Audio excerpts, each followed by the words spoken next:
Well, hi, welcome to the Christian Contrast, where we talk about how walking with Jesus leads us to live differently than those in the world around us. I'm Dan here with another solo episode, and this is going to be the third in, I guess, a three-part series where what I'm talking about is different phrases that sort of become a part of the Christian vernacular, phrases, adages, things that we say to each other, things that we say to ourselves, things that we stitch on pillows or put on memes or put on our Instagram, and just evaluating their usefulness and how scripturally true they are. So if you're curious about the other two episodes we've done on this, I talked about the phrase, God doesn't give you more than you can handle, and then talked about the phrase, God wants us to be happy. And today I'm going to be talking about the phrase, everything works out for the best. And I've talked about this a little bit in past episodes, but first of all, if you're listening to this and you're like, what? Is this really useful? Is this just sort of like being the word police or being the phrase police behind people? So I'm not really interested in doing that. I'm not interested in saying, as Christians, we can say this word or this phrase, but don't say this word or this phrase. The reason for this is because in order to live, we all need sort of words and phrases and pieces of wisdom that we live by, that are our mantras, or that are the things that we say to each other. We do this in all kinds of areas of life. If as a kid you ever first learned baseball, or even just first learned sort of to catch and hit a baseball, there's a phrase that a parent or a coach or other people would always tell you all the time when you're hitting and when you're trying to catch. Those of you who have done this, you know what the phrase is. It's keep your eye on the ball. And when you're playing baseball, it's just something that maybe eventually becomes second nature, but you're constantly saying to yourself, if you're up in the batter's box, you're just saying to yourself, keep your eye on the ball. If you're out in the field and something's hit to you, you're keeping your eye on the ball. It's something that's helpful because it's a phrase that you constantly are saying to yourself. And we do this in life also. We have phrases that in some form are just our go-to ways of resetting ourselves or reminding ourselves of how we want to handle a situation. Some of us were told things like, if you can't say something nice, don't say anything at all. And that's a phrase that then we use and we break out at the appropriate time to help guide us when we're in a tricky situation. While phrases like, hard work gets you ahead. And so we break that out when we're tempted to be lazy. So we need these phrases. And so if certain phrases have made their way into our thinking and to our talking, it's worth saying, is this a helpful phrase or not? And so again, the phrase we're going to talk about today is everything works out for the best.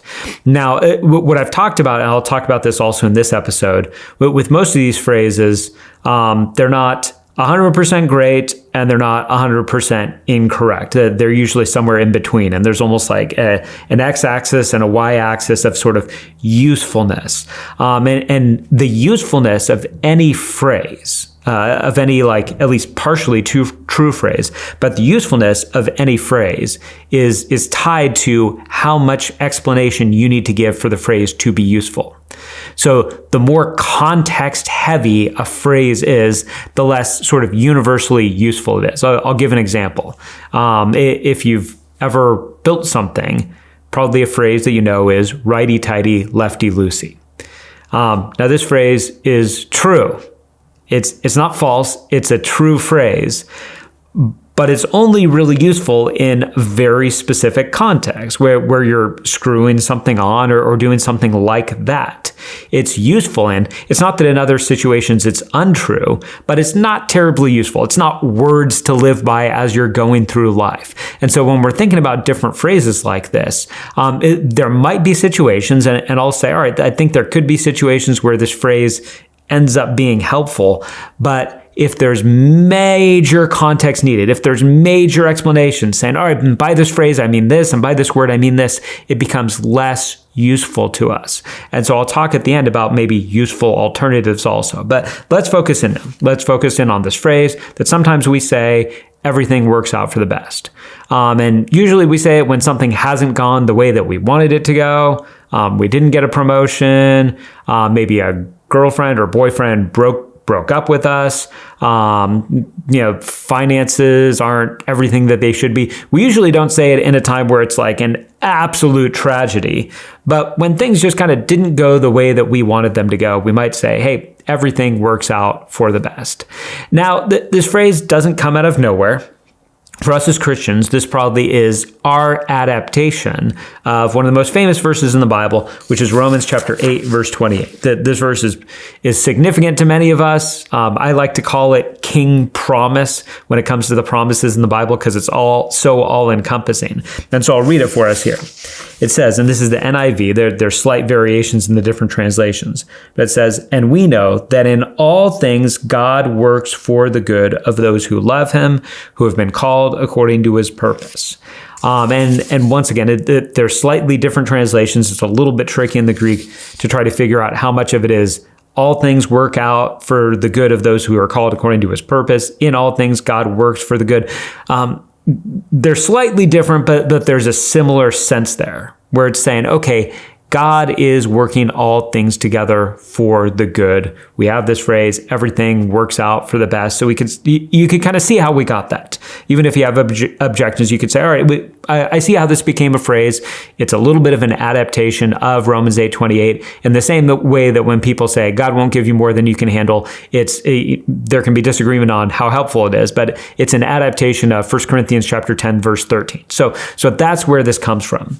Now, there are important differences, though, in what Romans 8:28 says and what we say when we just blanket statement, everything works out for the best. First of all, in Romans 8:28, it doesn't say that all things work together for the good of everyone. There's a qualifier involved in this.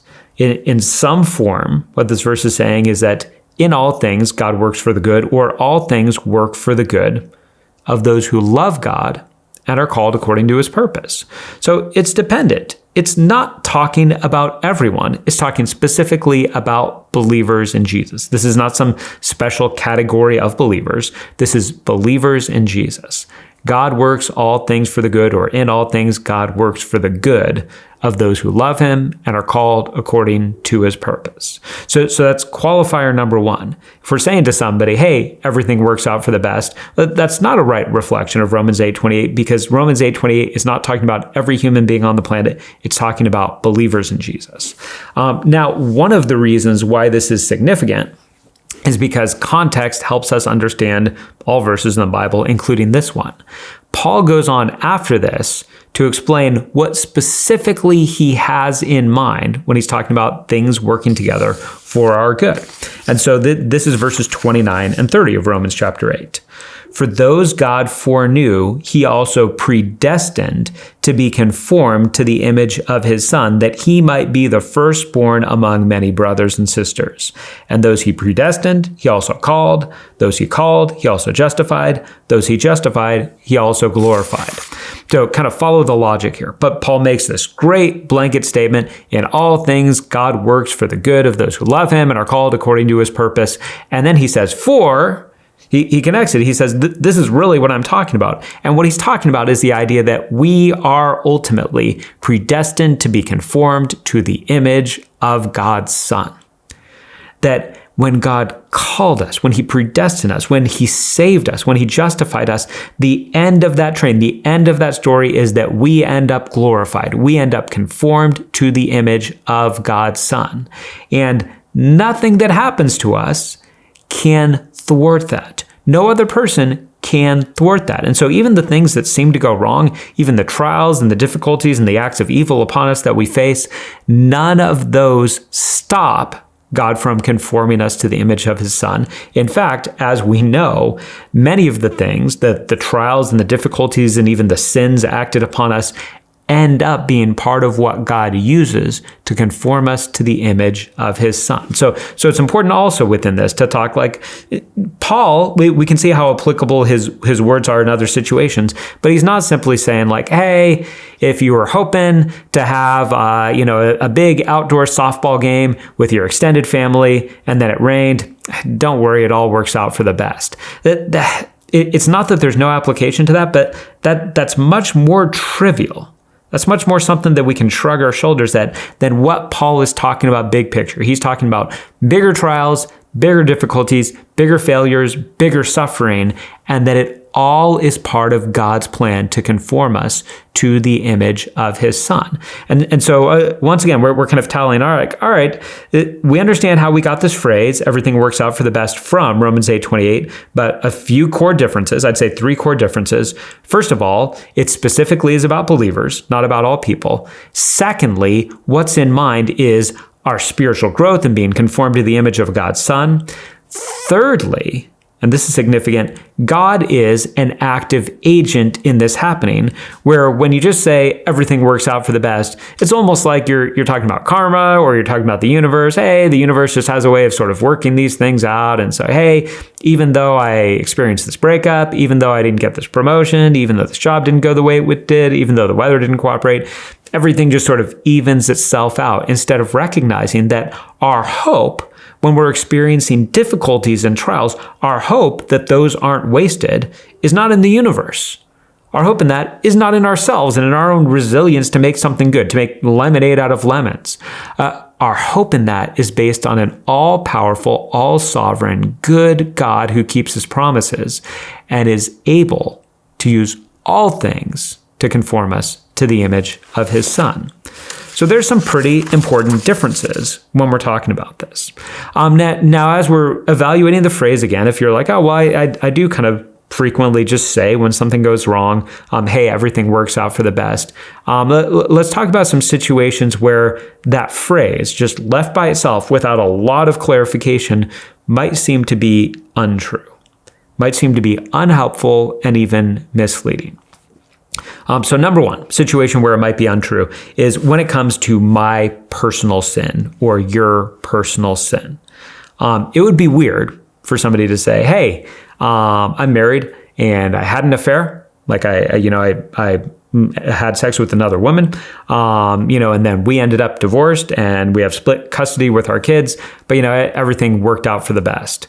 You'd look at that and say, well, gosh, it sure doesn't sound like that's true. It doesn't sound like everything worked out for the best. First of all, any time we sin, there's a sense in which we have already thwarted the best of the situation.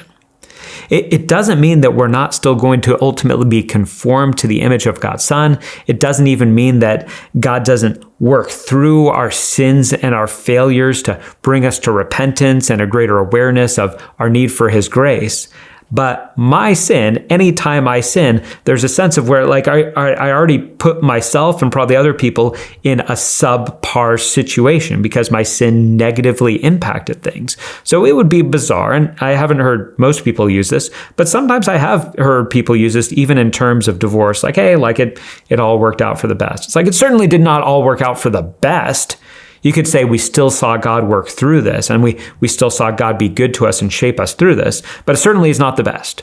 When you're married, staying married, keeping your family together is better than not having your family together. So things didn't work out all for the best. So this would be a cheap thing, a way of us sort of letting ourselves off the hook in accountability for our sin if we just look back and say, well, I sinned and this was the fallout, but everything worked out for the best. No, it didn't all work out for the best.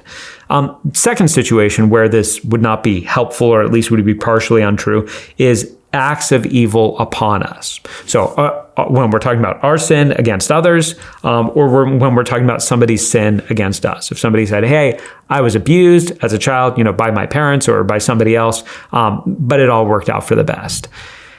It definitely did not all work out for the best. The best would have been that you were cared for and that you were not abused and that you were not wronged and that you were not abandoned and that you were not taken advantage of. That would be much better than what ended up happening.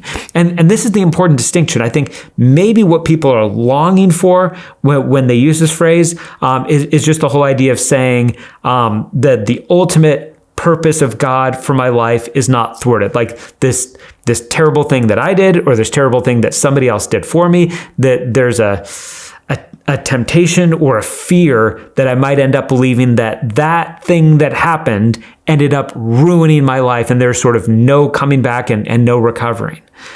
That's not what I'm saying here. What I'm not saying is because that happened, there's just no coming back from it. But what I am saying is that was not the best thing that could have happened. that was something that was hurtful and was harmful and brought more evil into the world and brought more suffering into the world. So it certainly isn't all for the best when somebody sins against us, even if God works through the sin against us that we suffer in order to humble us and shape us and show us our need for a Savior and bring us in greater dependency upon Jesus. But still, that said, it would not be a good thing to say when we're talking about our personal sin and when we're talking about sin against us. It also is untrue when we are the ones defining the best. When we're defining what it means that all things work out for the best. Because typically, we have something specific in mind. Again, you think of a breakup, like, all right, this girlfriend or this boyfriend broke up with me, but the best that maybe you have in mind is, well, the best is that I met somebody better, or I met somebody more suited to me, and that worked out for the best. Or, hey, I didn't get this promotion, or I didn't get this job that I applied for, but the best would be that it would turn out that it actually wasn't good for me to, go to that school that I didn't get accepted into, get that job that I didn't end up receiving, get that promotion that I got passed over for. It actually would have been worse for me if I would have got that. And so the better thing that ended up happening was that this other promotion came up later on, or this, other thing happened, and now that my best has happened because of that. The danger of this is that we presume upon God when we say, well, okay, like we're taking that to heart. You just experienced the breakup. You just experienced the sort of, promotion that you didn't get. You just experienced the school that didn't accept your application. Then you're suddenly presuming upon God, where you're saying, okay, well, God, this means that real soon somebody better than my ex-girlfriend, ex-boyfriend is going to come along and everything's going to be great. This means that there's going to be a promotion that's going to be even better, maybe meaning more lucrative, more suited to me than this one that I didn't get. This means that there's actually going to be a better school. I'm going to end up finding something out about the school that didn't accept me, that it turns out that they're going to have a scandal or something like that. That when we decide what the best would be, and then we presume upon God and say, God, you now have an obligation by my standards to make this work out for the best, that's where we're in danger. Some people don't end up getting married. Some people who want to have children don't end up being able to have children. Some people deal with extended periods of unemployment, or at least lower employment, or they're striving for a certain career and they find it really difficult to get into. So it's very dangerous when we use this phrase, everything works out for the best, and we decide, I know what the best is. And so now God is obligated to make this work out for my best. You can see as I'm talking about this, there's a lot of danger in this phrase becoming a phrase that we constantly say to other people and say to ourselves. That the usefulness of a phrase is tied to how much or how little explanation we need. So if you're saying, well, I say this phrase, I say everything works out for the best, but I know that when I'm saying it, I mean, it's not just that the universe does this, but God is doing this. And I also know that everything sort of doesn't mean that sins that I commit or that others commit ultimately end up being for good in some way. And I also mean that the best is God's best and not my best. Did you see how much explanation there's needed there? How much clarification there's needed there? Where if you were to just say to a person the phrase, they would not be assuming all of those different things. Also, and I'll just add this in, this is true of many Christian, even very true Christian things that we say, phrases that we say. This could be a very misused phrase when you say to somebody who has just experienced a profound loss and tragedy and where it just becomes flippant. There are things that you could say that maybe on our little scale would get 100% true. Like, this is absolutely a true statement. But a timely word is something that we're seeking after, something that builds up according to the needs of the moment. So with any Christian truism, even if you're saying, hey, this is right out of the Bible, this is something that's really true, there still is a usefulness to saying, is this the time and place where this is going to be wise to say this to somebody who's in deep hurt and could hear this as just a flippant way where I'm trivializing their hurt over this. Once again, when we're talking about this phrase, the danger of talking about everything working out for the best is that we're assuming we know the best. And also there's some sense which saying because we live in a fallen world, the best in some sense has already been undercut. Like, the best would have been if Adam and Eve never sinned and where death didn't enter into the world. And there's a sense where you can make that argument. Romans 8:28 doesn't say God works all things together for the best. He says God works all things together for the good of those who love him and are called according to his purpose.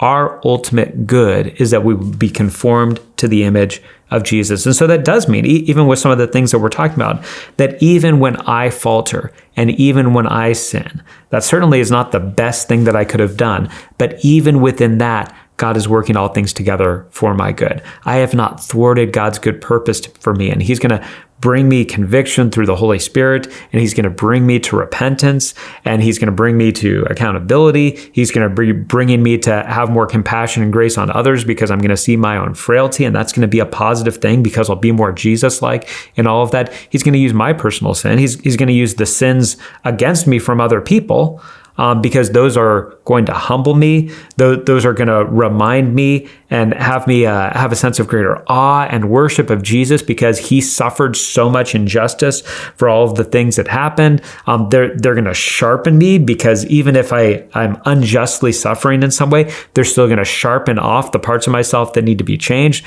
You can think of this in somebody like Joseph, who had all of this suffering, in the book of Genesis, kind of chapters 37 through 50. But there also is a lot of evidence that the suffering that he had sharpened him and shaped him in positive ways. What his brothers did to him was not good, but God had a specific purpose in everything that happened to him. So even the suffering that we have at the hands of other people, and then every trial sometimes we have trials, and it's not that anybody has done something evil. It's just that we're suffering trials because there's sickness, there's injuries, there's financial downturns, all sorts of things like that. The joy of this phrase, the joy of the biblical phrase in Romans 8:28 is that we get to know there's nothing that anybody could ever do that will separate us from the love of God in Jesus Christ. And even in all of these really difficult things that are happening, God is at work shaping them for our good. And our ultimate good is not just that we have a comfortable, wonderful life. Our ultimate good is that we are shaped into the image of Jesus. So here's my suggestion. If you frequently say, everything works out for the best. And even if you're hearing this podcast episode and you're saying, but I know what I mean by this, I still want to suggest that you change it to be more clearly in line with Romans 8:28, because what we say to ourselves and what we say to others informs our reality. And one of the sad things about the phrase, everything works out for the best, is God is not a part of that phrase. Maybe you're assuming God is not a part of the actual phrase. So how much more wonderful to say, you know what? God is working all things together for my good. God is working all things together for my good, even when I'm suffering, even when I've failed, even when I've fallen, even when I have this disappointment. God is working all things together for my good. And what a better thing for us to say, so that when we experience that breakup, when we experience being passed over for promotion, when we experience a cancer diagnosis, the powerful sense of Paul here saying all things. There's nothing not covered by that. And what a joyful thing for us to say to ourselves, to say to our children, to say to people around us. I'm suffering right now. I just experienced this loss. I just buried one of my parents, or I just experienced the loss of a job, and I'm not sure the provision that I'm going to have. But you know what? I'm going to grasp onto this great truth. God is working all things together for my good. And I'm going to hold on to that as I look for his leading in this situation. I hope this is helpful. Once again, the whole purpose of this is not to say, hey, there's these phrases and we're giving them scores and you're not allowed to say them anymore, but to say, man, we all need those mantras. We all need those words that we live by in situations that we repeat to ourselves. And how much better off are we going to be if the things that we say to ourselves and others in those situations are strongly grounded biblical truths rather than vague sayings that need a ton of clarification for them even to be helpful. God is working all things together for our good. I would love to invite comments or feedback. I got some on the other videos, and I always love checking up on that because these Christian adages that we have, that they sometimes become so much a part of our thinking that we're not even realizing that they're either unbiblical or sort of maybe bad approximations of things said in the Bible. So I'd appreciate any feedback on this, questions, comments. We put all the videos of the Christian Contrast up on our YouTube channel for Life Bible Fellowship Church, and then also up on our website of lbf.church. And so we put out a new episode every 2 weeks. And so we've got a whole backlog of old episodes. And so if you find this content helpful, you can find other episodes where we cover a variety of different subjects. Sometimes I have a guest on with me and we're wrestling through an issue. Sometimes they're more theological, sometimes they're more cultural, but we're always looking to discover how God is calling us to live differently than the world around us because of our commitment to Jesus. So with that said, I'll see you in 2 weeks with a brand new episode, and thanks so much for taking the time to listen to the Christian Contrast.